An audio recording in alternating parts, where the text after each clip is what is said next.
My name is Dr. Rahila Jibril. I'm from Borno Coalition for Democracy and Progress. We've been a member, as an organization member of the steering committee of Partnership Against Violence Extremism.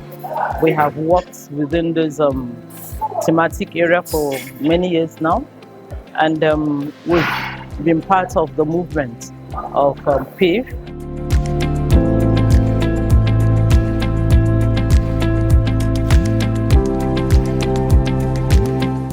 I was part of the panelists on technology, media, and countering violence extremism.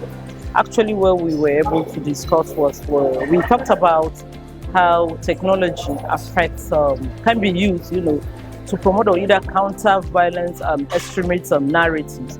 We're able to also talk about the fact that technology is a very good innovation where people can reach out to people with their messages. But then, in as much as we know that it's a good thing, people do hijack to use it negatively for their own selfish messages, especially when we talk about violence extremists. Violence extremists use most of the social media platforms to promote their narrative, their ideologies. And by that, they also recruit members to be part of their extremist group. But what we're saying today is that you can use the same technology that the violent extremism groups have been using over time to glorify violence. We can use it to counter their narrative by giving the positive side of other stories and then giving testimonies also of what has happened for those ones that have joined the terrorist groups and then they are now out of it.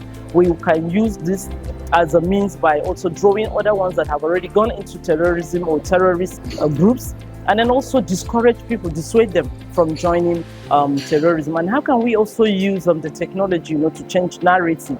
Again, we can use it in awareness creation. We can also use it as a platform where we could educate people and then talk to people, especially the youth, because the youth are more vulnerable to this medium because they're the ones that are savvy and they use this medium a lot and they know how to use it best. But we're also saying that they can use it positively. We also talk about the fact that people need to be educated, and then media literacy is very important, whereby you teach them how to use and then fact check anything that is already put out there as information, so that narrative that they think is the right thing, by the time that you're able to fact check, you will know that what has been put out there is not really the right thing.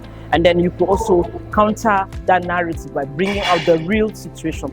So I think in a nutshell, the media has a role to play, by bringing issues that could negate this counter-terrorism narrative by the different groups that are bringing about terrorism activities and what have you. The media is a very good, a veritable tool of enlightenment, of education, and also a means whereby other people could have voice, especially the marginalized group within the society. And communities can also partner with the media, to be able to give a good narrative that could change the way people see terrorist activities. Terrorism itself is the fear.